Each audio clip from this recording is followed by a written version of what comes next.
Welcome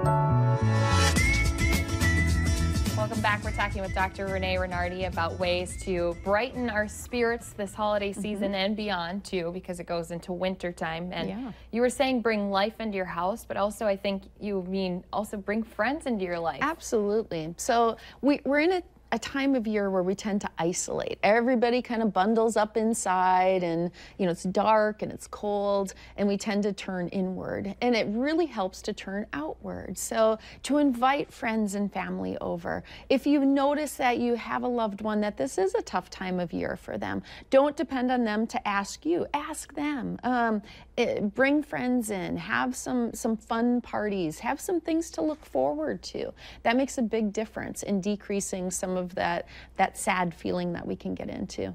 How about like maybe a gratitude journal? Or Absolutely. Working on the cognitions, all the thoughts that we have, noticing the positives, because if we start our day by complaining, looking outside and being like, oh no, look how windy and cold it is, below zero, oh boy, that really has an impact on the rest of our day. But when we're be like, oh, I'm thankful I have a nice warm jacket, right? So, well, the sun's out. It isn't as snowy as what it was the other day. So it kind of looks pretty. Look at the glistening on the trees. Things like that really do make a difference. So having a gratitude log, noticing positives, even having some inspiring pictures or some inspiring notes around can really help so that we don't kind of go down that negative road with our thoughts.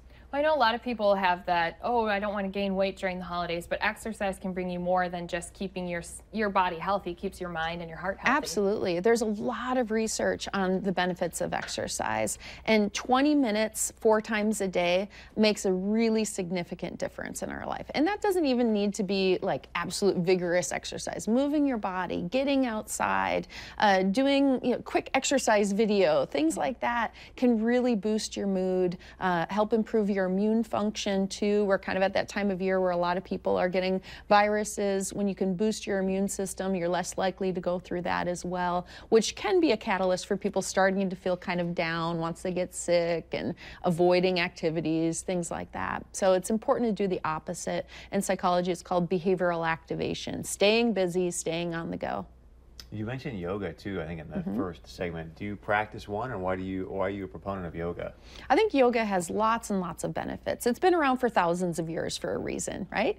Yoga and mindfulness, and we have a lot of great resources in our community. Practicing compassion, things like that. There's tons of research coming out, really thousands of articles on the benefits of that. The person in front of me in the Starbucks line, thank you to the lady in the gray caravan who bought my coffee for me this morning. So sweet. And that is great. Practicing acts of compassion like that really do help boost our mood. And there's lots of ways to learn about that. I go to the Spirit Room. They have a family meditation on Sundays, which is a fantastic way for families to come together, practice some of these really ancient strategies, right? So that don't even necessarily have a religious affiliation, but just really good self-care. It's like eating broccoli. It's just good for you. Well, and I like you said, 20% of us do, have some bad funky days, but the good news is we can do some of these practices to help kind of pull ourselves out of it. There's lots of things that we can do. So don't stay stuck. Catch it early. That's why we're talking about it today.